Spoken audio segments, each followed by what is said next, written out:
Hey guys, I'm Lonnie, I'm Lisa. and this is a whole mom. A whole mom is dedicated to those of us who deal with the everyday struggles of adulting, in addition to being a whole mom. So it's meant to be a safe space. Come share your thoughts, drop a line, let us know what you want to hear about, and we're going to talk about what we got going on. So first things first, friend, check in. I'm pretty good. Okay. That's all I have to say. Like, I'm pretty good. I'm in a good space this week. Okay. Sometimes it's short and sweet. How about you? I'm good. Did I have therapy this week? No, I didn't have therapy this week. Usually I'm better when I have therapy. Okay.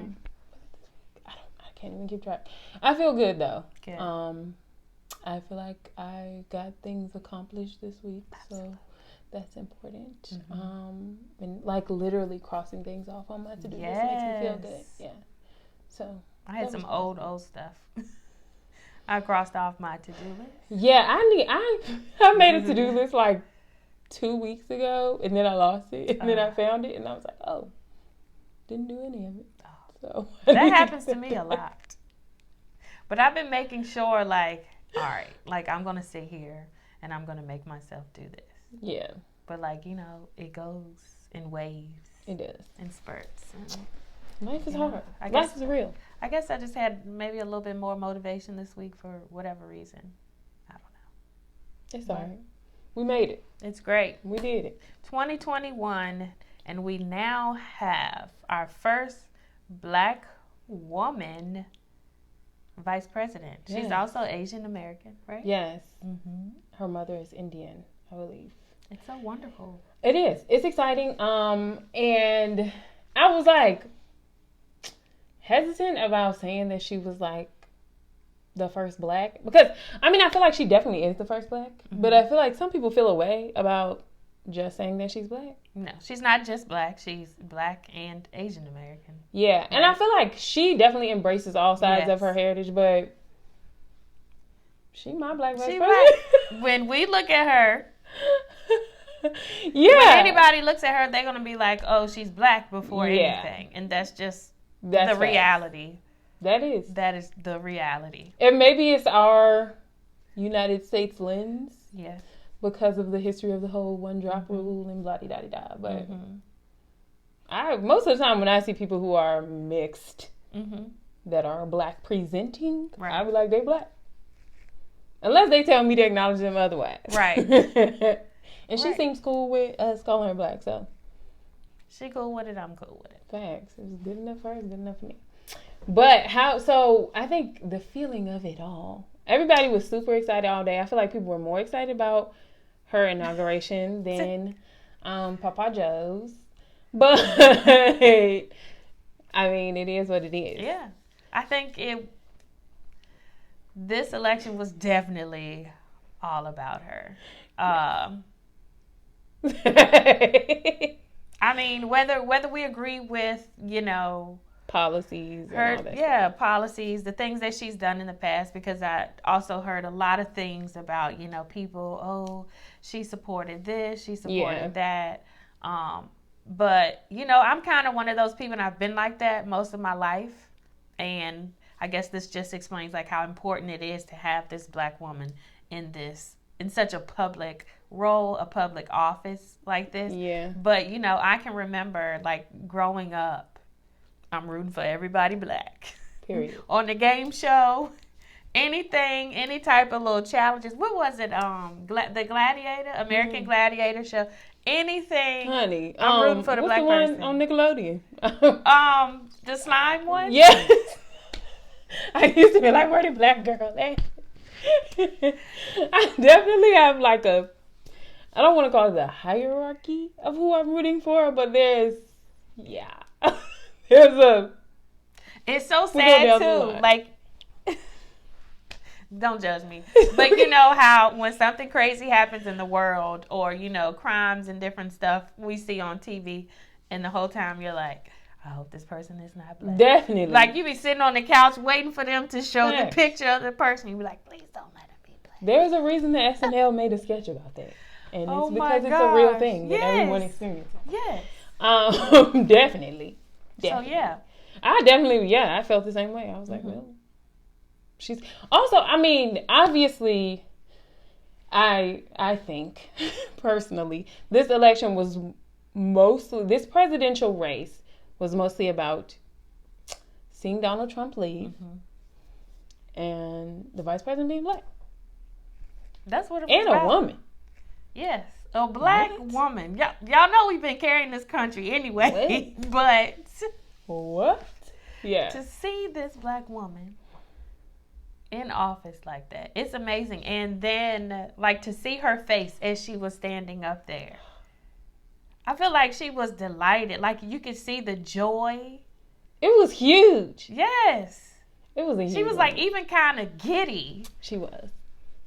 And it was a beautiful thing to see. And I really also liked, like, everybody sharing their pictures and things like that on social media, where you have this little black girl, this little black baby. Watching the TV with her face on there. You know, I even saw one where she had her hand in Kamala's hand. I did see that. I wanted to post, but me and my kids, me and my girls, first of all, I had, you see the twist out. I had my Felicias in, and the kids was barely dressed, honey. Pajamas. They had on her little shorts. And I was like, we can't post pictures of this. Yeah. But it's all good. And I think for them, like, it really speaks to the era in which they have grown up in. Like, I wanted them to see it and, like, witness it, but to them it's not crazy for a black woman to be in a leadership position. And that's what we're rooting for. Yeah. That's the goal. That's what I wanted for us, be. it's different. And I was thinking about it, like, when we were growing up, who really was on TV? Or Oprah? Yeah. She was.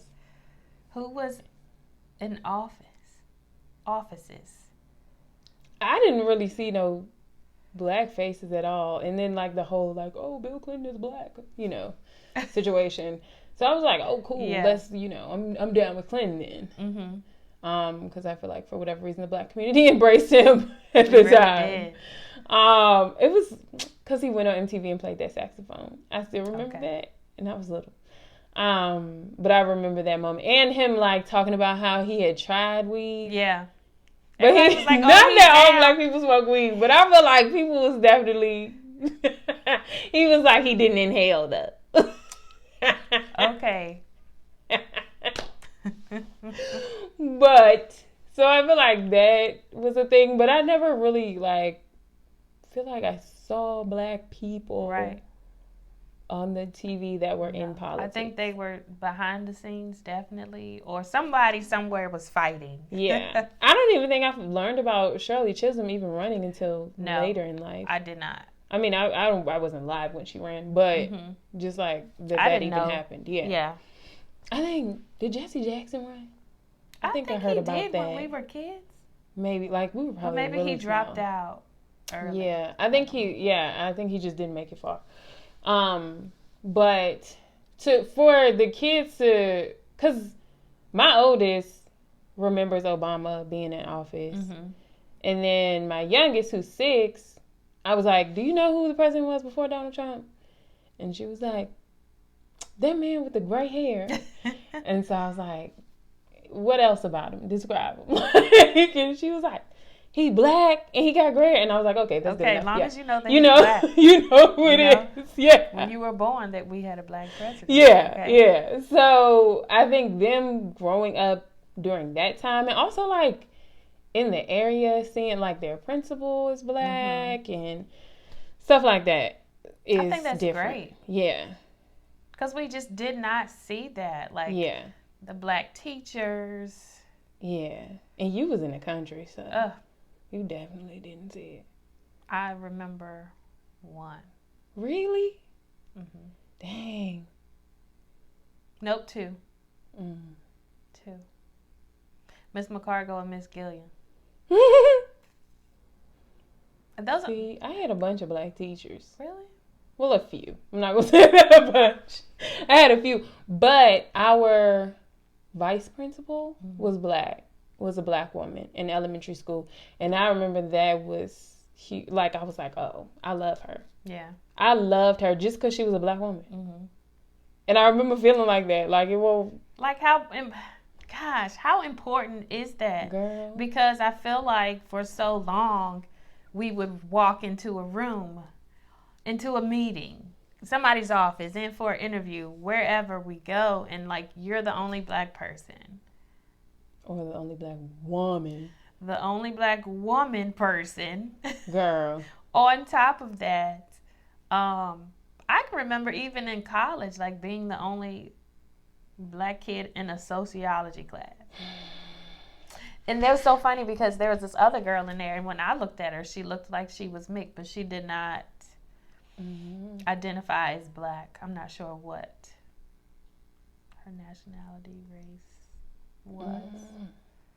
See? But I was like, oh, okay, sis. Well, I see you, sis.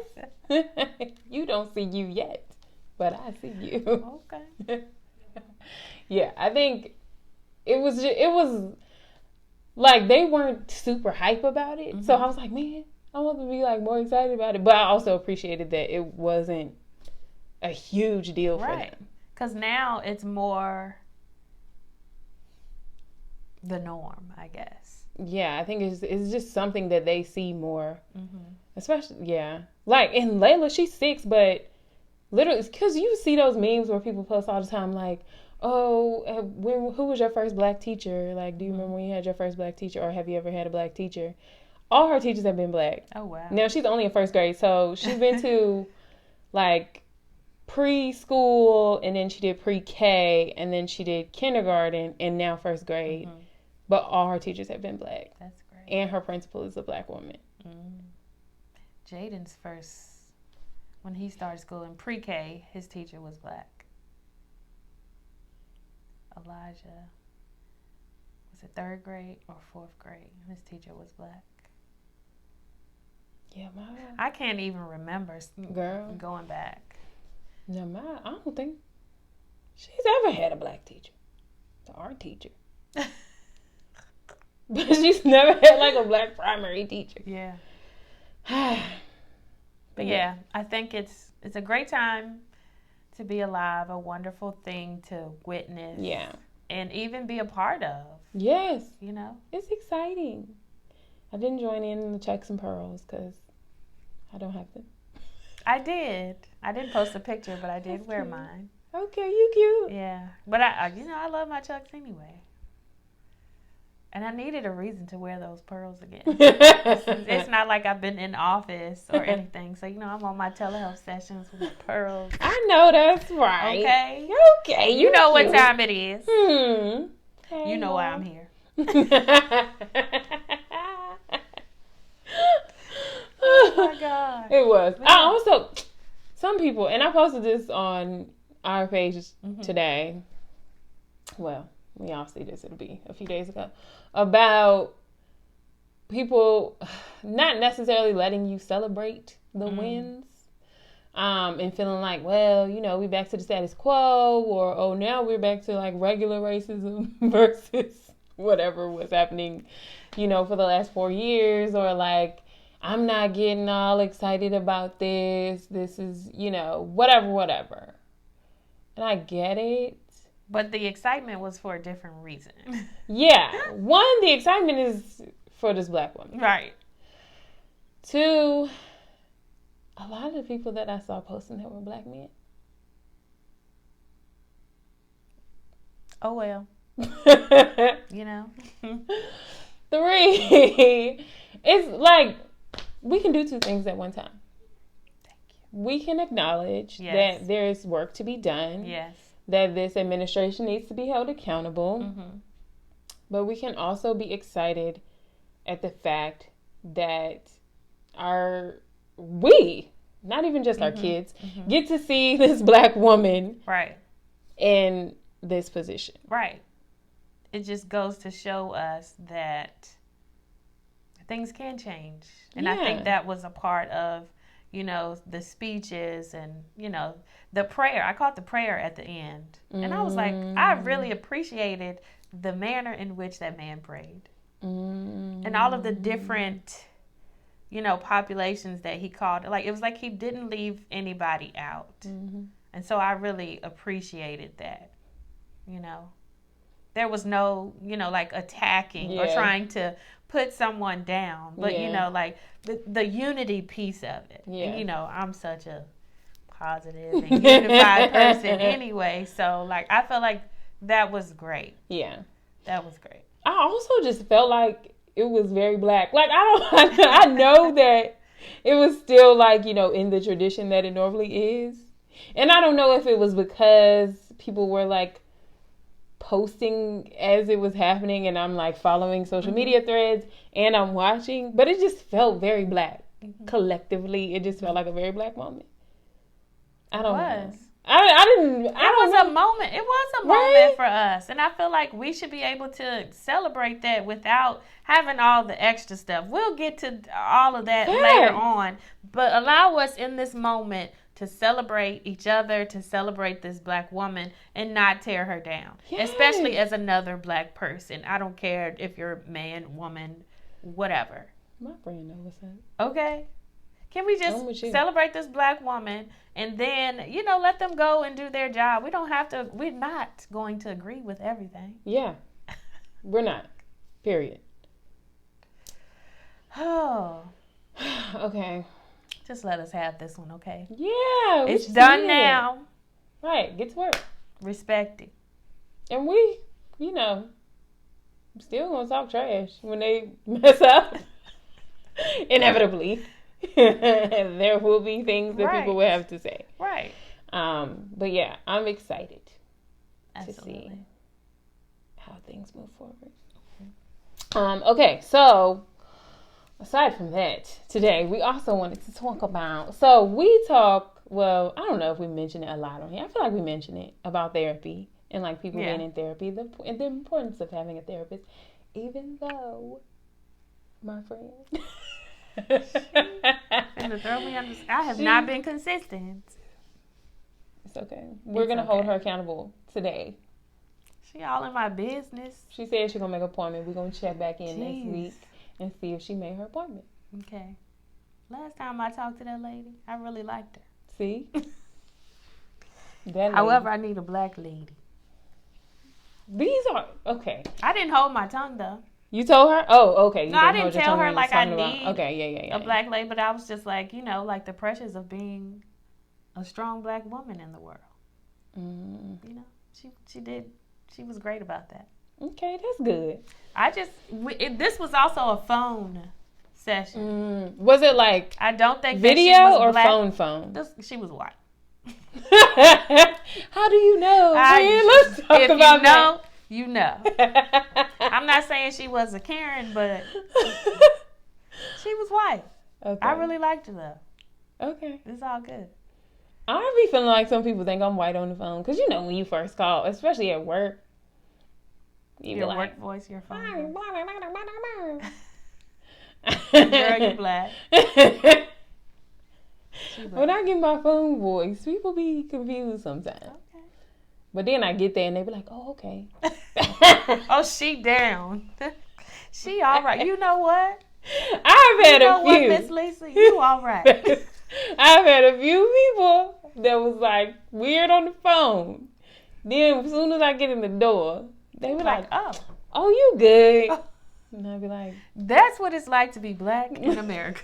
That is literally what it's like. You see another Black person and you're like, oh, I'm good. You good. We good. We good. It's a safe space. Because it's like, all right, this person gets it. Mm-hmm. Okay. And see, I remember a little while ago, somebody was saying something about like, why do Black people need like Black spaces or whatever? Like, we fought for integration and da-da-da-da-da, but it's a safe space. It is. It's different. You can be your whole full self. Mm-hmm. When in so many different aspects of life you can't. Yes. Like I said, when I call people on the phone at work, I'll be like, Mama. I changed my whole voice. Hi, my name is Lisa. You did a whole spiel. Yeah. I just like, my voice is Black and I can't cover it up. Country and black. She is. I mean, Lay actually asked me the other day when I was dropping her off at school, and she said, "Mommy, why when you talk to like my teachers and stuff, you sound different than when you be talking to us at home?" And I was like, yours is totally different. You're right. I do that.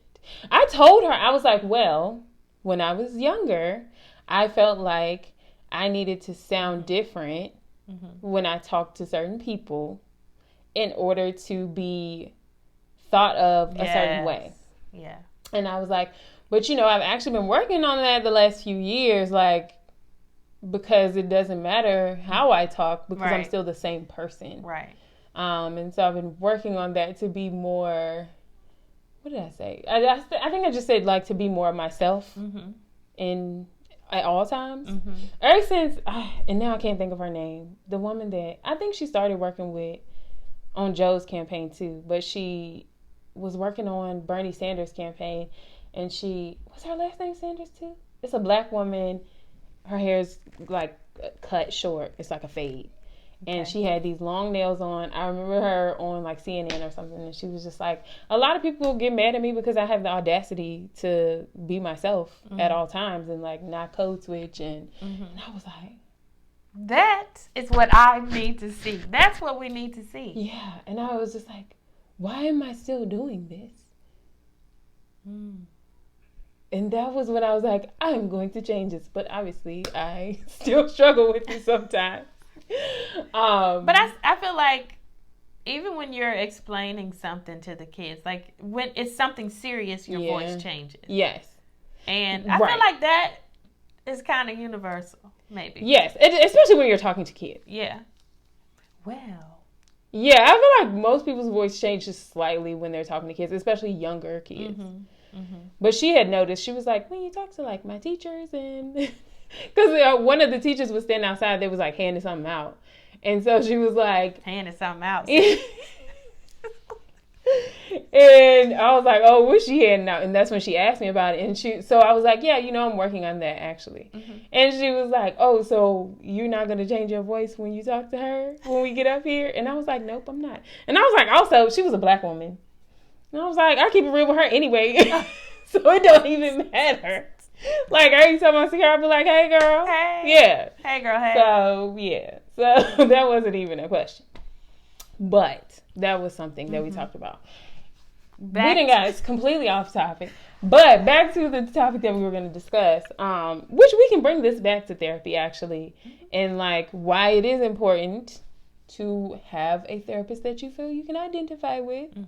I think this meme I saw described it best, and it was like, when I need a black therapist because when I say that shit had me tight, I don't want to have to explain it. And I felt that. I don't want to have to explain myself to nobody. No. Because I'm already explaining myself. You already explaining yourself. You feel me? Certain things you need for... I need you to just get it, sis. When I say it, I need you to just understand that that's what I'm saying. Because you don't want to explain yourself anyways. Like, for me... This is why she's not consistent. That's a pet peeve. Why? I don't feel like explaining myself. I feel it. There may also be a trauma response. More on that on another episode. Wasting my time trying to explain myself to someone that's going to misunderstand me anyway. Ooh, child. Yeah. Not everybody is going to misunderstand you. Don't get me wrong. But, yeah, that's a me thing. Don't y'all worry about it. But yeah, therapy. Yeah. Why your friend is not your therapist. Yes, so that's what we want to get into. Because I feel like a lot of times I've talked to people about, oh, you should try therapy. You should do this. And they're like, oh, well, my homegirl, like I can talk to her about anything. Or, I talk to my mom about everything. Or my sister, da-da-da-da-da. And I like, girl. They got their own stuff. Or even people like, my husband, my spouse, like. I'm going to talk to God. Oh, God. Don't even get me started on that one. We're not even going there today. No, you're not hearing them talk back to you. So, I'm not saying that no one does. But Child. Oh, I talk to God. I just pray about it. My friend has some church trauma. Lots of it.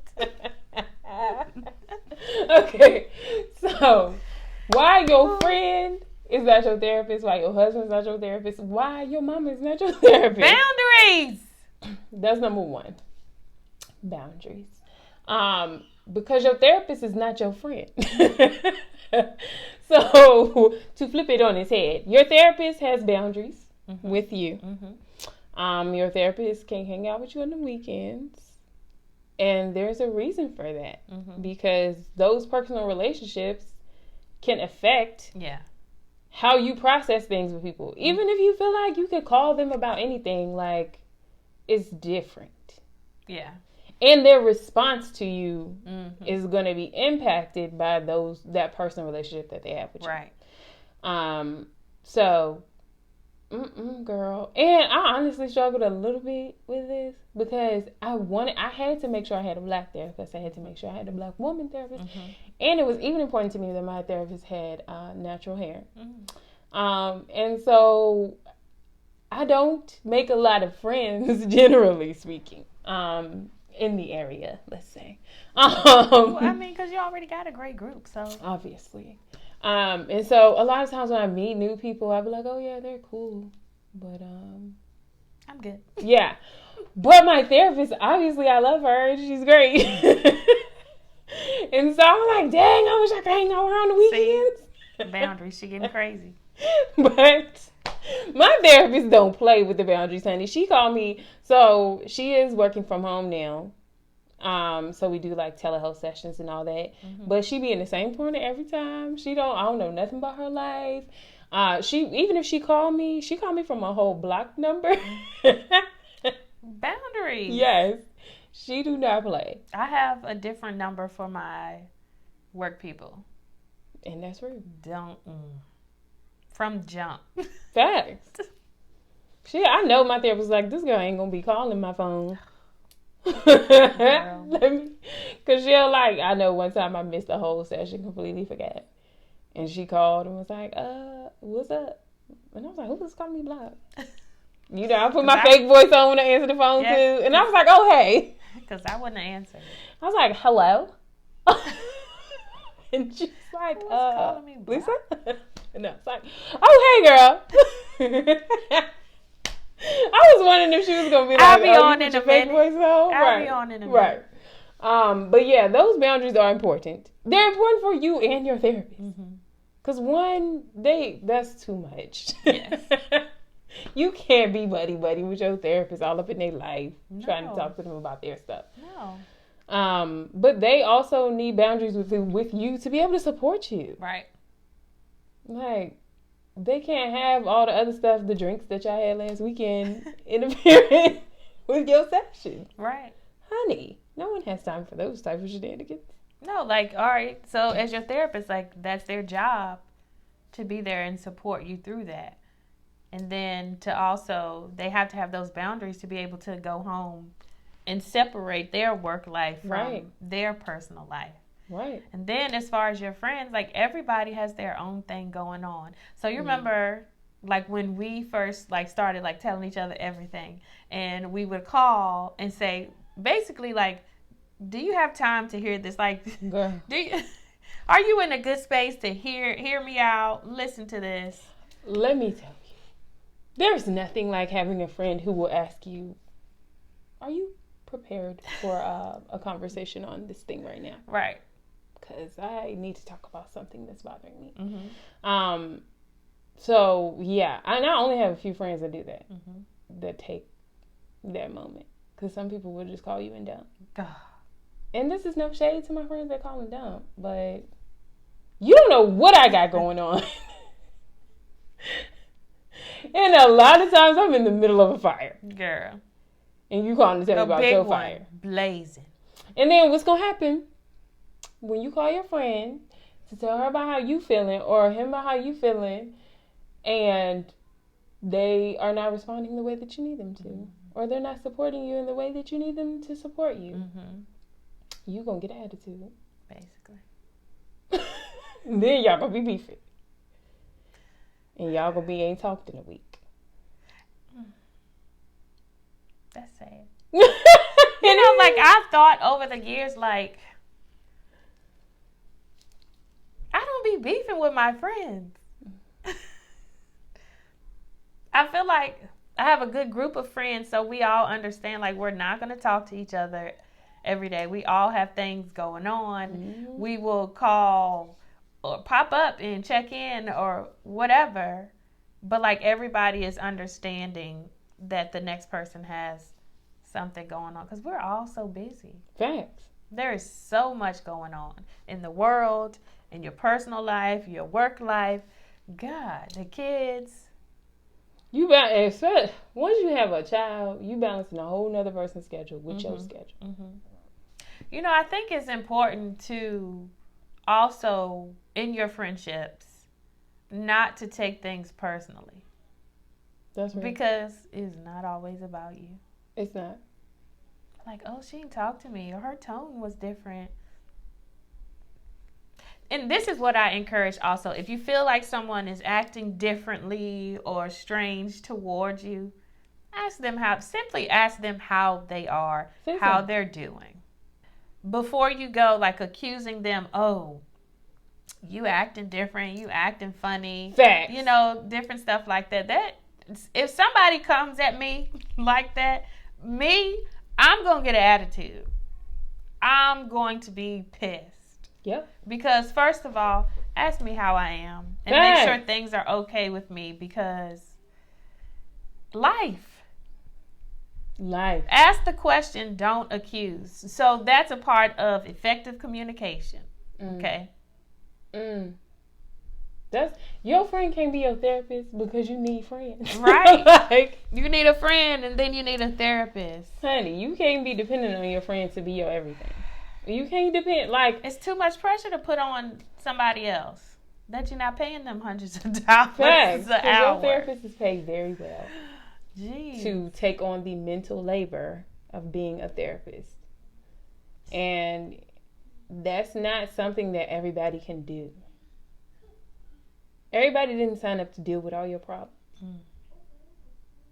And then some of your problems, and this is why you may need to go see a therapist, you can deal with on your own. Facts. Deal with your own stuff. You need a therapist. If you're looking for a sign, this is it. Get you a therapist. Not your friend. Not your friend. Not your homie. Not your man.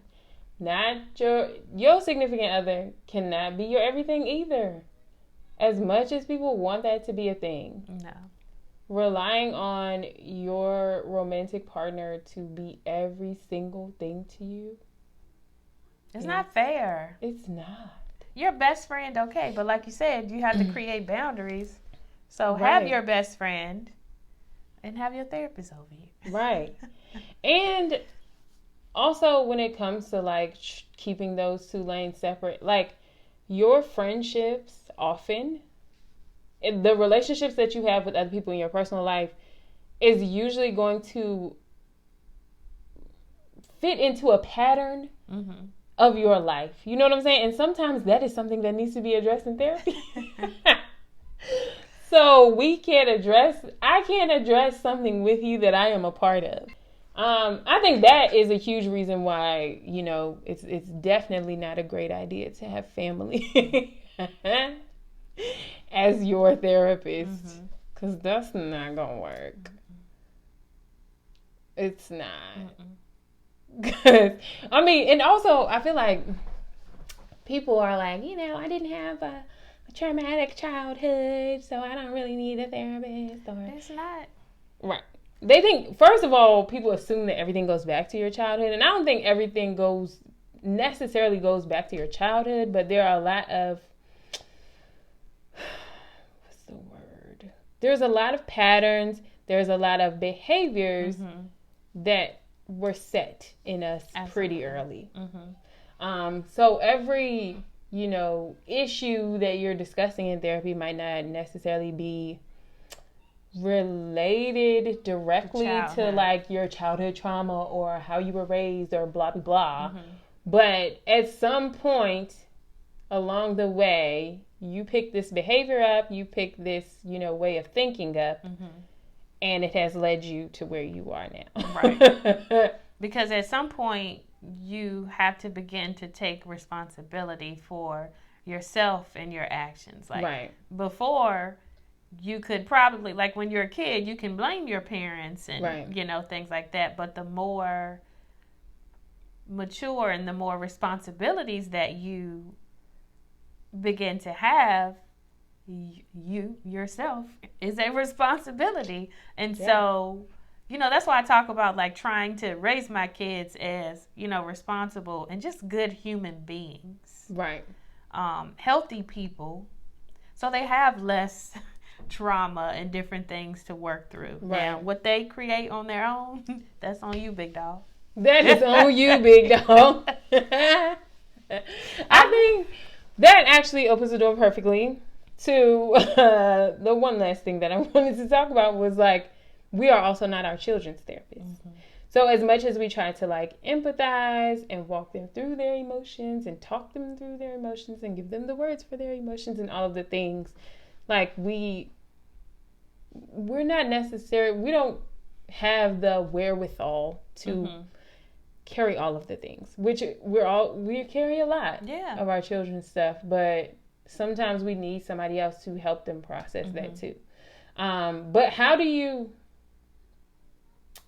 especially having a background in like children's behavior and all that stuff. So with the work that you do, and then like talking to your kids, how do you balance it, friend? How do you handle it? Like dealing with their emotions specifically. Mm-hmm.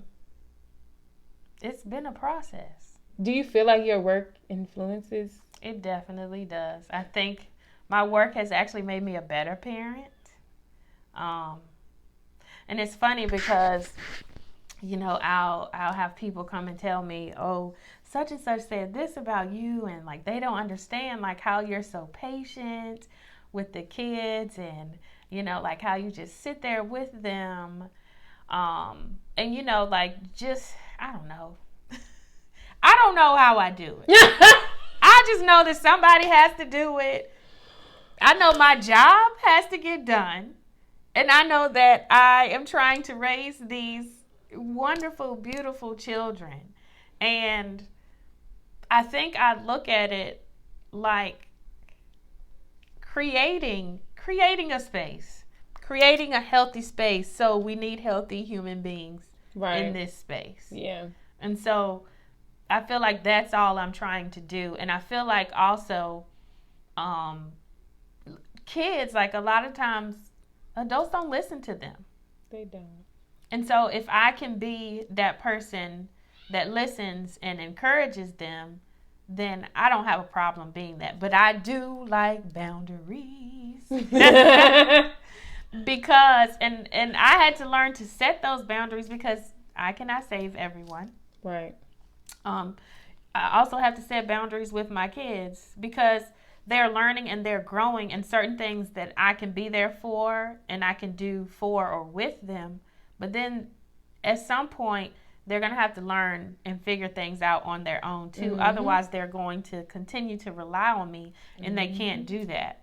That's not the type of children that I'm trying to raise. Right. Yes, I can do it for you, but now you're at a point where you can start learning to do it for yourself. And, if you need my assistance, then I can help over here. Yeah. But I think it's very, very hard, to answer your question, to work with kids, to be a mom. I'm not going to say just work, but work with kids in that capacity that I do.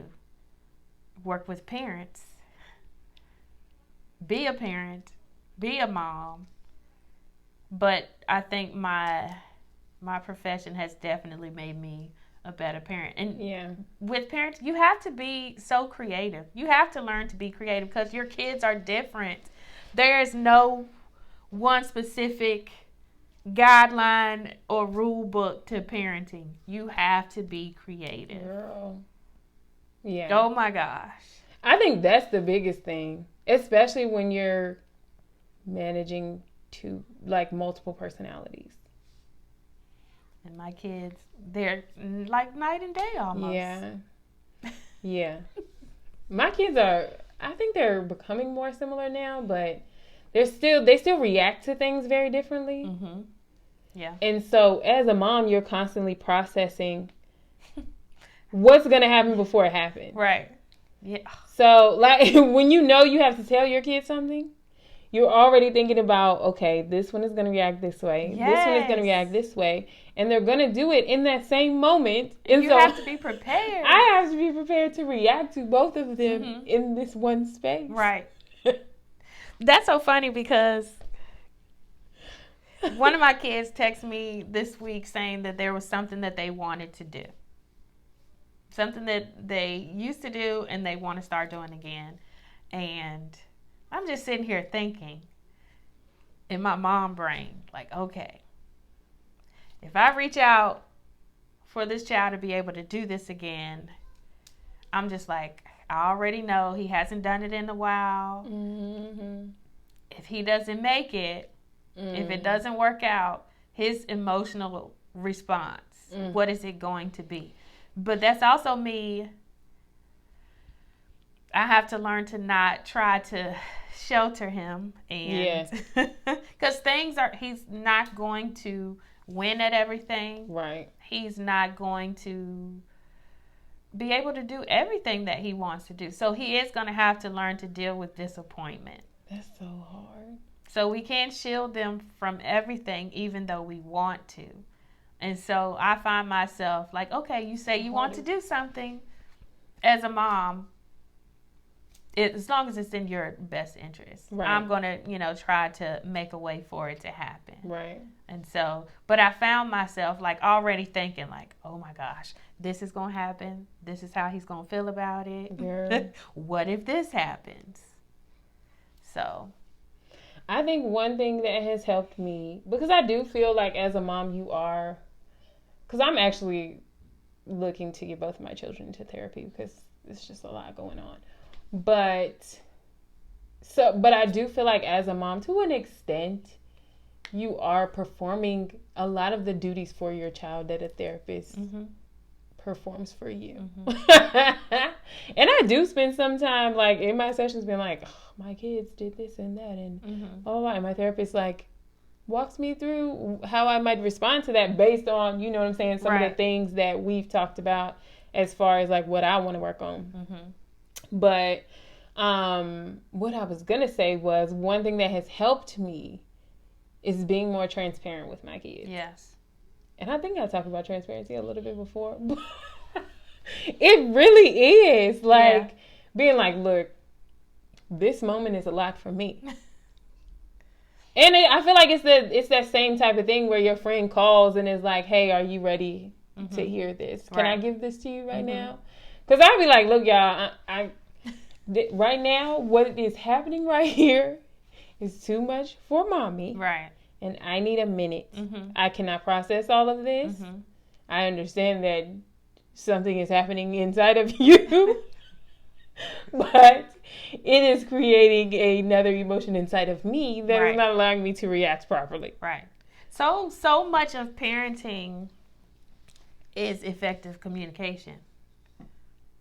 I think a lot of people think, oh, like you're supposed to provide for your child. Right. The or basics. You're supposed to tell them what to do. Ooh, child. Ooh, child. But so much of it is how we respond. And a lot of the times we are reacting instead of responding. And so responding to your child with some effective communication can change a lot of things. Right. And, like I have definitely learned that over the years. Don't get me wrong, I still mess up. Probably daily.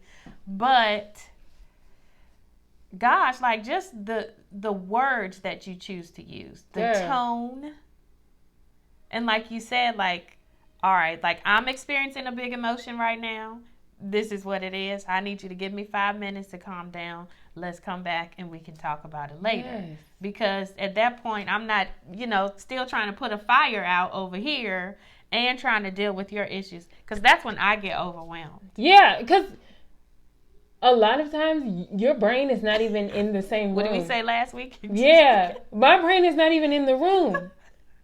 Earlier I think I was like trying to cook and I was thinking about something and then I was doing something else and Maya came up and like said something to me. She was like, "Did you call me?" And I was like, "I don't even know." Like, I might have, honestly. Parenting is a lot of I don't even know. My brain is everywhere. But like, and it's freeing to like be transparent. Like, also to a certain extent. Mm-hmm. Like, obviously, you're not going to tell your kids every single thing. But like, to be able to be honest with them about this feeling that you are having in this moment, rather than probably in 1994, what would have happened was somebody would have like, "Shut up and go to your room, you're getting on my nerves." Right. Or, you know what I'm saying? So to be like, "Look, I'm dealing with some big emotions right now. I need a minute." Mm-hmm. Rather than, "Shut up and get out of my face because you're making me mad." And you're not even the problem. Right. And then the kid is just all messed up. Now they don't feel like they can talk to you. Right. So then they start doing other stuff, talking to the people that will listen that may not necessarily be a good influence. You see how that ripple effect? Right. So, yeah. With all that being said, boundaries. Get yourself a therapist. A therapist and some boundaries. Therapist. And if you might need a therapist for your kid too. And there ain't nothing wrong with that. It's okay. It's okay. Your kid might actually thank you later. Yes. Because sometimes kids are going through stuff that they, despite all the work that you have put in, they feel like they can't necessarily share with you directly. And a therapist might be their bridge. I think a lot of times kids too, they're like, I'm feeling a certain way about my parent, but I don't want to tell them because it might hurt their feelings. Yeah. And so they may need that other outlet. Yeah, to help them process that and figure out how to approach things. Like, it's going to give them so many tools to make use of later. So I think it's great. I am planning on doing it myself. I'll keep you guys posted on how it's going. I feel bad. I just thought about something while you were talking. I told my kid earlier, now I feel bad. I was just like, get some problem solving skills. We were having a conversation about something and he calls me anxiety before I'm leaving the house because, I got my music going, I'm getting dressed, I'm getting ready. So he knows that I'm going somewhere. However, it's very late in the day. You have not communicated anything with me today. Even a good morning, hey, nothing. I haven't even talked to you. We've been in the same house. And you come and knock on my door and say, hey, can you take me? Knowing that I already have somewhere to be at a specific time. I ended up leaving the house, left my phone at the house. Yeah. I knew you was having a moment. But I was okay. I was fine until, I know my kid needs something from me, and I'm going to do it. I'm going to get it done. But why did you wait? Right. And so I went through this whole thing. I understand that you need A, B, C, and D, and that you want to be able to do such and such. However, I have something to do, and I'm looking in the closet for something, and I just feel like my heart rate is climbing, and I'm getting annoyed and irritated. And so I said, I need to have this conversation with him. And then as I'm walking down the stairs, I'm still frustrated. And I was like, you got to get some problem solving skills. We all make mistakes. And I know he didn't want to hear that. He does. So I guess I have to teach him. There's the thing. There it is. I'm going to do better. I mean, parenting is hard. It's hard. There's no rule book. What they say, kids don't listen. These kids don't listen. They're on the TikTok and the... They own everything. And the video games. Jeez. They don't care what we gotta say. And then they, it sounds like it's from the 1990s. They want to act like we old. Every time we say, my kids be over it. Like, I feel like I'm a woke parent, but my kids be over it. Oh, Mom, that's not how you say it. That's not how you do it. Why are you listening to that song? What you know about that? Boy. Shut up. Please. All right, y'all. With all that being said, get you a therapist. Your friend is not your therapist. Your man is not your therapist. Your kids ain't your therapist. We didn't talk about that, but yeah. And you are not your kid's therapist. So you get the support you need. If you feel they need additional support, get that. Help yourself. Help yourself. Don't ruin your friendships by trying to, or your other relationships by trying to make people take on roles that they're not ready for and that they did not sign up for. Absolutely. Boundaries. It always comes back to boundaries. Yes. Enjoy that. Next month, February. Oh, wait. Do we have one more week? We do have one more week. Okay. But next month, February, we're talking love and dating. So we're going to get into it. Yeah, it's going to be all about dating. So look out for that. Every week, we'll be talking about different aspects of dating. Parenting and dating. Let us know what types of topics you may want to talk about. Questions you may have. Yeah, hit us up. And don't be trying to ask us personal questions. I'll give you all the tea. I'm just like, I'm not. But we might go a little bit. Yeah, we'll share a little bit about our personal lives as far as that part goes. But yeah, so get excited and get ready to join the conversation. Thanks for being with us today. Thank you, guys. We'll see you soon. Bye. Bye.